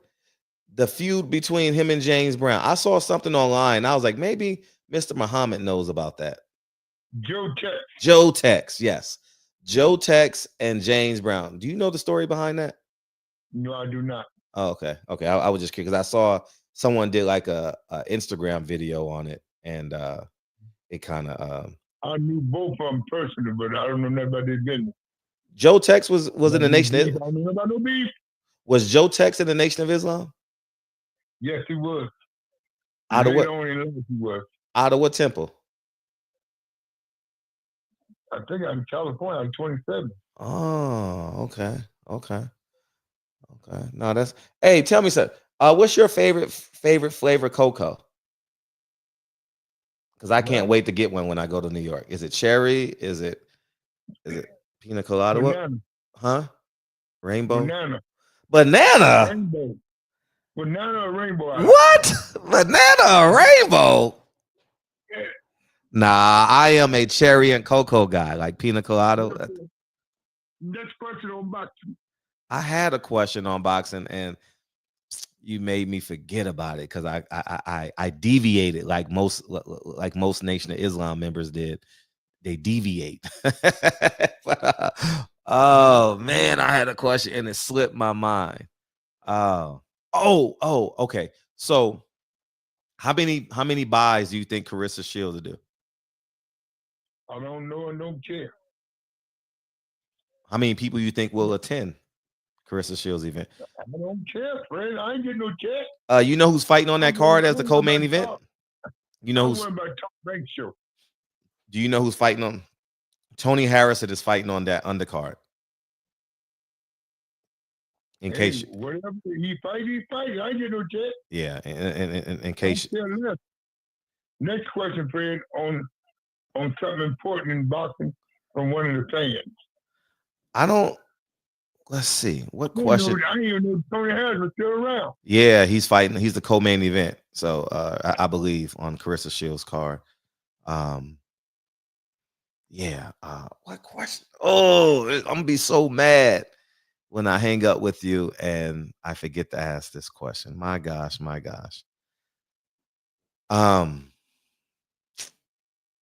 Oh, I gotta ask you this question. Barack Obama said, and I'm curious about your reaction. Obama says every male needs a gay mentor. What you say about that? He said every male needs what? Every male needs a gay mentor. I need a gay mentor. Yeah. I don't know what the brother talking about. I don't need one, and you don't need one. So I don't know what the brother talking about. I don't know what the former president talking about. Whatever he thinks, that's on him and God. Mm-hmm. I don't need one. That's all I can say. Pitbull versus Pitbull. All I can say, Fred. Pitbull versus Roach. Who you got? I think I think Roach should go straight to Shakur and fight Shakur in December and get that payday from Turkey Al Sheikh. Oh, get the payday from Turkey Al Sheikh. See, the reason why Andrew Charles is laughing. What the reason why Lamont Roach said he's going to fight Pitbull is because they got a stranglehold on. See, people didn't pick up on that. People just look at the fighter, but PBC has a stranglehold on him. Man, if I'm Lamont Roach, I'm the 130-pound champion. I just went to a draw with the baddest man on the planet. They say, I need. See, them guys don't want to walk around here. Just walk. Fight Shakur. If we want a Shakur fight, our person get JP to okay. Or Antonio or Wally to put it together with the Turkey Al Sheikh. I get Wally to do it. Nah, that. I mean, go ahead. Fighting Pitbull, what is he going to gain? He's not going to get the kind of money he would get to fight Shakur in December, January. Right. That's what I'm saying, Fred. Fans got to understand it's about getting the best fighter with the most money. Mm-hmm. What are you going to get for, if you get anything, what are you going to get for Pitbull? $200,000? Damn. Think you get that much for Pitbull, Fred? Yeah, if that, 400,000 max. When he gonna get 3 million, 4 million to fight, right? Shakur. Man, I'll say Pitbull. The most he's gonna get is 250. Damn. I might be wrong. I wish him well. Right. What'd you think of Gary Russell's performance? I think it's gonna be a long road back to the top. Shit, it was a long road for him when he was at the top. Hey, Fred, his mouth had him fighting them ice skating rings in western part of Pennsylvania. Nah. And the ice could see Sam and Al and them couldn't take that mouth. So they fought him once a year on this mandatory in the worst places in the world, ice skating ring in Bethlehem, Pennsylvania. Man, half them interviews were with me too. So I just think Gary should have went all the way with it, man. He remember he wore that shirt. What about Leo Al? Remember that? Yeah, I remember. He just should have. I was down there that night. He lost the title. You sure? The Sean Gibbons title. That was the last time you and our boy Xavier Porter were together. Yeah, that's the last time we were together, man. Yeah. Fred, I begged him to go to the hospital. When he called me that day, I have to go to the hospital. They're going to cheat me. I said, so what, man? So he didn't go, died right there with his daughter. Yeah. And it took him 2.5 hours to get him out the house. She's sitting there crying. Yeah, I bet. Yeah, that's rough, man. No, it is rough. My forever condolences. And ironically, I'm on this walking tour is on 119th, and he lived on 116th. So it's just so that's yeah, he lived right around the corner from the mall. And he told me that's where he catch the train at, you know. So I say take a picture of it for me. I don't know why. I could just go online. Yeah, Fred, any more questions came in? Yeah, why did Jake Paul walk on the ring stealing? Do the moment for I don't know if I can't understand that question. Like I don't know nothing about Jake. Fred started telling I don't know nothing about Jake Paul. So so what should Gary Russell do next? Get a job and sit down somewhere. Nah, he got to fight. He look great, man. He needs to fight. So I think here's what I think Gary Russell should do. Just leave Al Haymon. Just leave. Just go on and get your money with Turkey Al Sheikh. You and your brother need to walk. Your brother is a champion, dog, and he's a fighter. He's a fan-friendly fighter. You know. Yeah, but Fred, you don't know what kind of deal they got with that music guy. That music guy. He's gonna threaten them guys He probably got some bigger threat, them guys. Mm-hmm. See, them guys, they was with me and my crew, Sam and I wouldn't say nothing. Yeah. Because they know the wrath of 12 and 25 going to come down on them.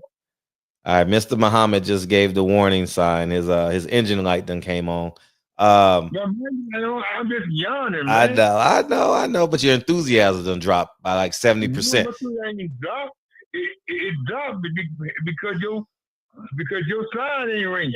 Oh, well, I don't know why it isn't. So if Al Haymon was sitting across from you and he said, tell me everything you wanted to tell me and I'll just shut up and listen, what would you tell him? Get out my face by cracking me in with that hammer. I don't like the guy for what he did to his brother Bobby. He didn't help Bobby. And he had all that Wall Street money before Bobby died.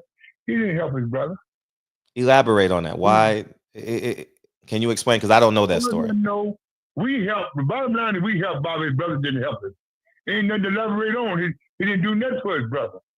He took care of mama, but he didn't take care of his brother. That's the bottom line, friend. Ain't nothing to elaborate on. He didn't take care of his brother. But that's the bottom line. Ain't nothing to talk about. Okay, rumor has it. It was sad. It was sad he didn't take care of his brother, but he didn't do that for his brother. Was his brother sick? Huh? Was his brother sick?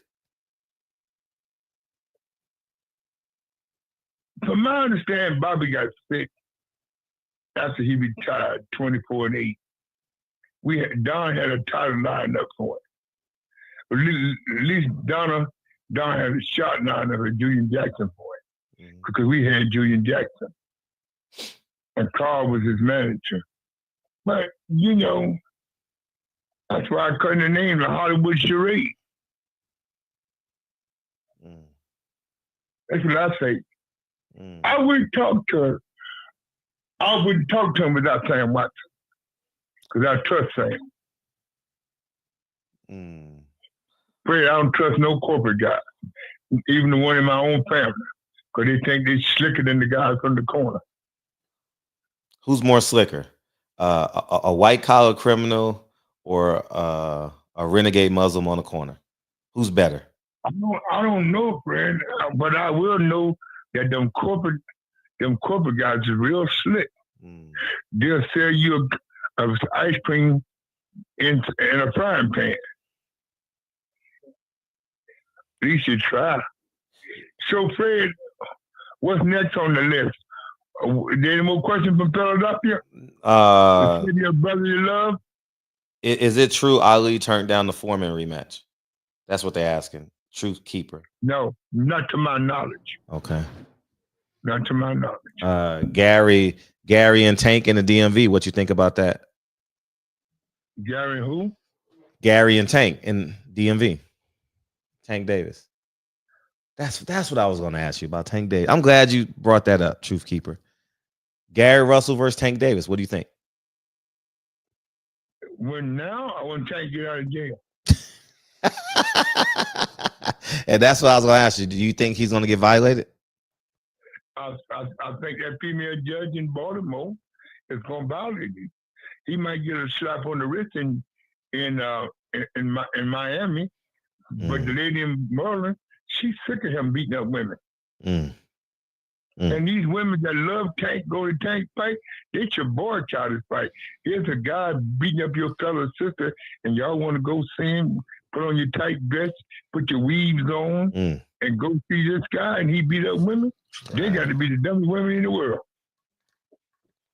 My daughter would never go see no fighter that beat up women.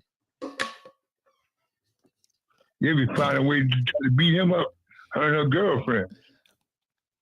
No, I don't think the fight would happen with Tank. No, because you don't know what's going to happen. He might not get to the fight. I can be signed.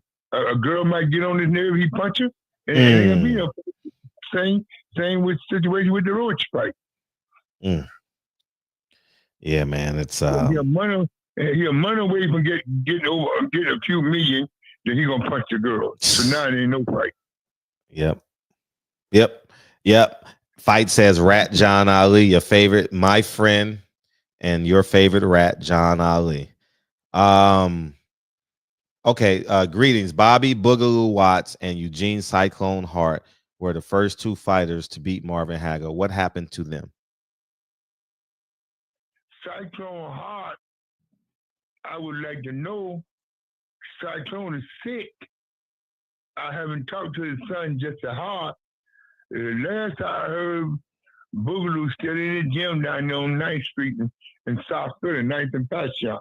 That's the last time I heard about Boogaloo Watts. I know Boogaloo and Cyclone real well.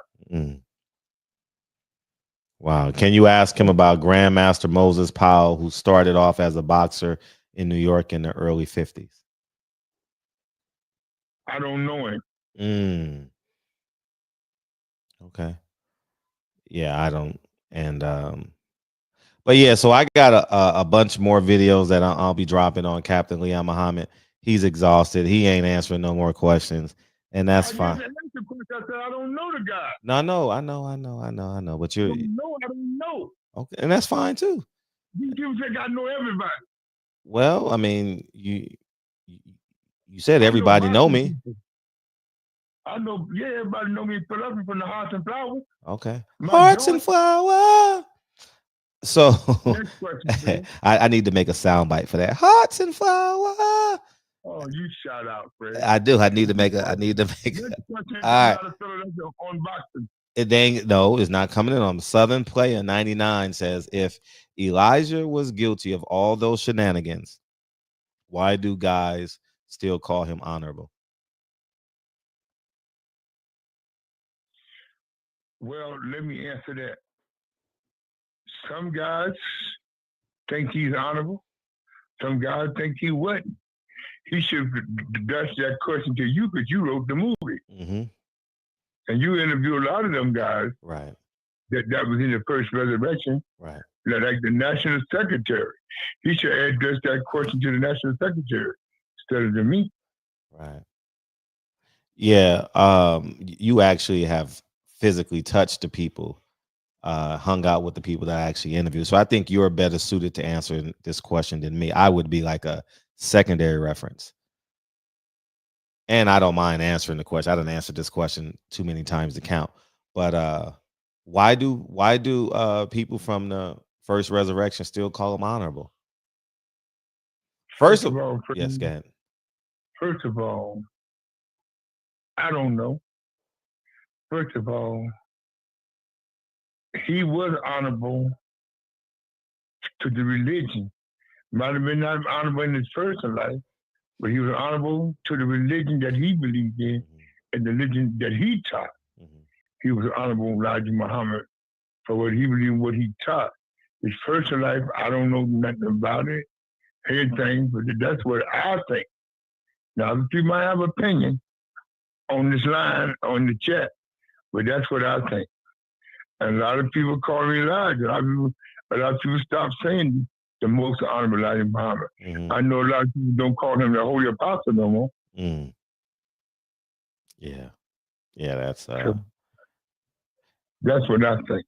So you said I could ask you. So we'll close on this since Akeem Shabazz says I call him the messenger.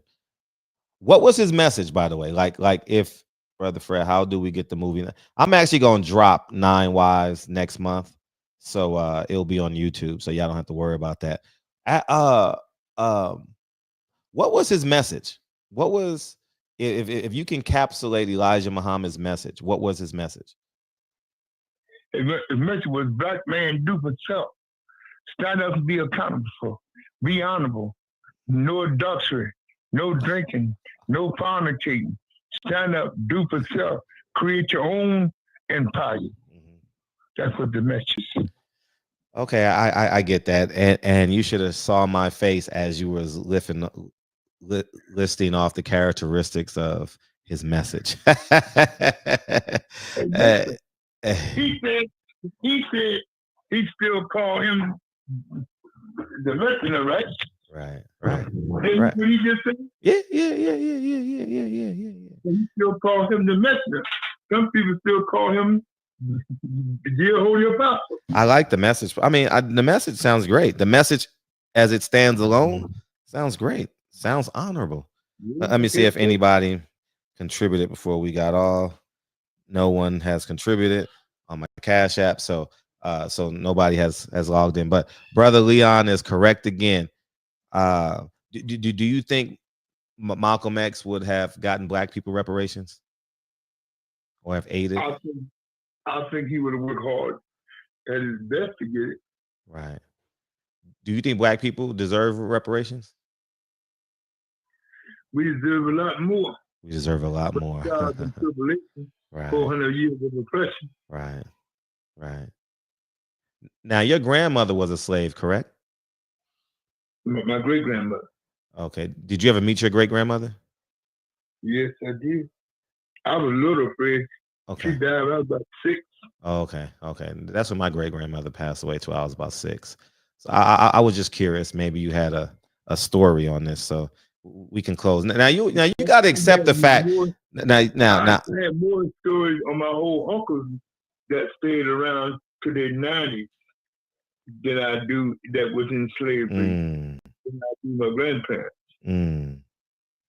Now the reason why people ask you all these questions about this is because keep in mind how I introduced you on my platform is the correlation between you, me, Malcolm X, and your history with the Nation of Islam. So that's why people always veer off. Some people know you from boxing, some people know you from, so I mean, you're just cool. So you're just cool like that, I guess.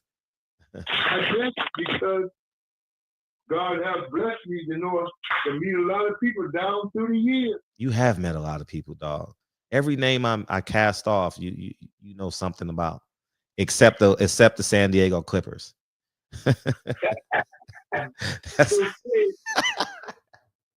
Yes. What was that sister's name from 29th and Jefferson? Let me go back up. See if it's still here. 29th. Are you still listening? I don't think it was a woman. I 29th and Jefferson. She said she was from 29th and Jefferson. I'm going up right now. She said her cousin go to the ABC gym on 26th and Madison.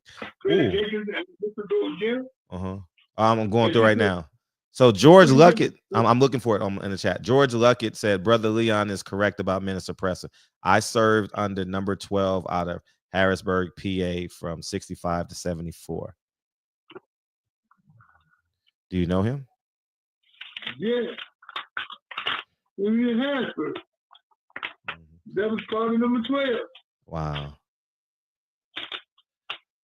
All Pennsylvania was part of number 12. Except Pittsburgh. Atlantic City was 21. Man, I can't find that shit. I think she said her cousin was Charlie Choo Brown. Man, listen. He was. She said her cousin was Charlie Choo Brown. He was the IBF first. He was the first lightweight champion for the IBF when the IBF came. Okay, yeah, I'm from. It was a man named Stan Jones. I love listening to you, Captain. I would love to hear you talk about the ABC gym. I grew up at. He said his wife. Also, my wife cousin is Charlie Choo Brown. I'm from 29th and Jefferson.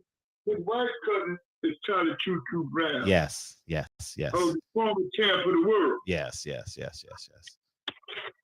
So, if you love me talking about ABC, put something in my belly. Put something in his belly, underneath my belly. Morningside Park, man. What's your history with Morningside Park in Harlem? Fred, you never saw the interview that me and Xavier did there in Morningside on Malcolm. Oh, that's where y'all do. I'm walking past the bench right now. I watched them videos. Yeah. Y'all did that at Morningside Park? At Morningside Park. Man, I spent some time there as a child. Morningside Park. I'm surprised anybody asked you to talk about Kareem Abdul-Jabbar. Yeah. So we have those videos. You and I did those videos already. I just haven't released them yet. When we did that during COVID. Yeah, we did that during COVID. Mm-hmm. I still have them. I don't think I taught you that much during COVID. Yeah. I mean, like the last year of COVID. Yeah. Yeah, Fred. 5 more minutes to be 2 hours for me and you. Yes. I'm glad. But listen, Fred, what you think of this kid Daniel Zaghi that Aaron was building? I mean, he's gonna be a serviceable fighter. He'll beat the good fighters and lose to a great fighter.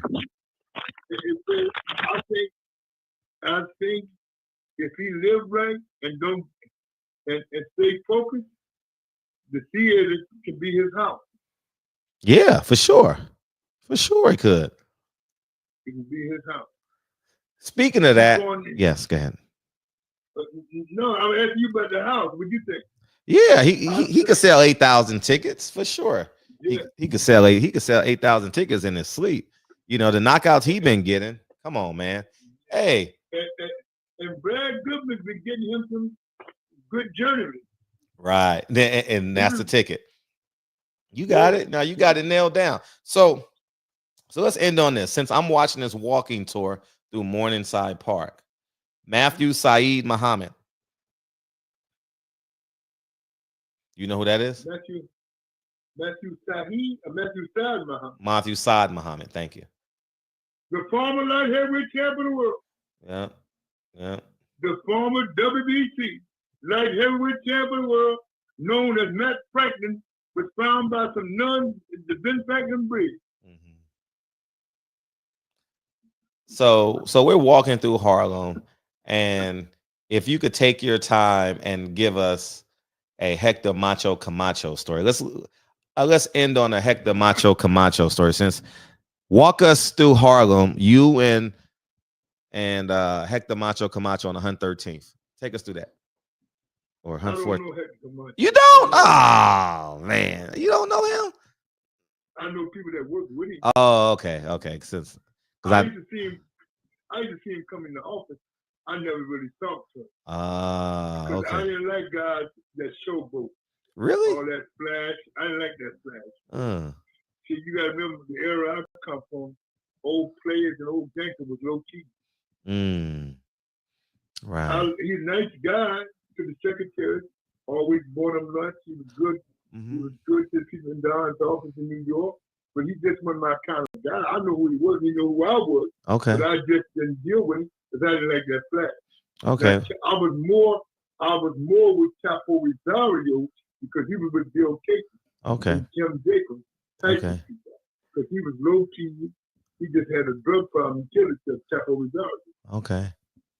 Well, you'll enjoy where the walking tour is now. The walking tour is on 110th and Cathedral, right at the very entrance at Central Park on the Harlem side, Columbia University, etc. So that's where the walking tour is right now. That's where the one train is, Fred? Yeah, that's where the one train is, and you go a couple blocks to 2 train, and you need to get on the one train, get off, and get on the F and come on to TV.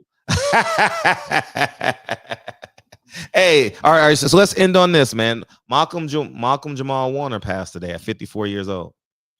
What's wrong with Malcolm Jamal Warner? He drowned. Allegedly, he drowned in another country, Costa Rica, I believe. Oh my God. Yeah. Mm-hmm. I know Regina King is about to have a fit. They're related. Malcolm Jamal Warner and Regina King are related. I heard. I never knew that. I heard they had a relationship one time. So I heard through the grapevine. Right. You know, she out of DC. Yeah. Yeah. She ain't been the same, Fred, since her son committed suicide.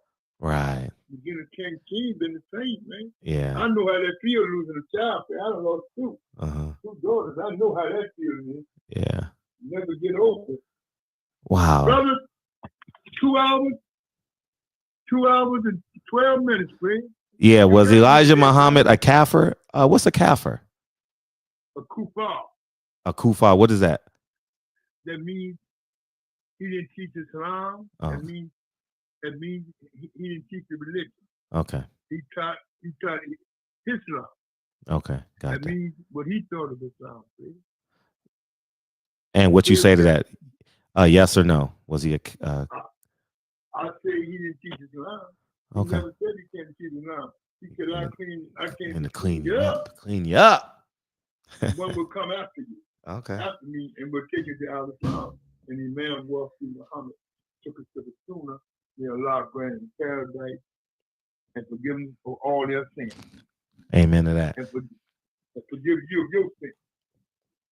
And my nephew, go ahead. No, go ahead, I said, and on that note, we will say so long, farewell, arrivederci. Mr. Come and See You is tapping out. Bing, bada bing, round 12. Tommy Hearn bring that in 1981 season started on a Thursday night. And thank y'all in the chat for helping this live go. I appreciate y'all. We'll come back after we'll go live again soon. I'm not gonna say when, because then I'll be lying to the people. but we're gonna talk Saturday. Yeah, we'll definitely talk Saturday for sure. After all this, after 3 shows, Norfolk, I'm in the Grand Rapids, Maryland, and New York, the 3 shows. Yeah, we can talk about Carissa. Carissa gets our undivided attention in our next live. Carissa, the Quote Shield. Rest in peace. Carissa, nobody shield. Nah, don't say that. Man. She got 2 gold medals. Shield. She got 2. No woman shield. I agree with that. No woman shield. I agree. Rest in peace, Malcolm X. Great stuff. I agree with everything you guys just said. And on that note, man, I'll talk to you soon, Mr. Muhammad, and I'll talk to your nephew right now, and we'll be good. Do something nice. Do something nice for 2 hours. All right. Appreciate you, dog. All right. All right. Peace.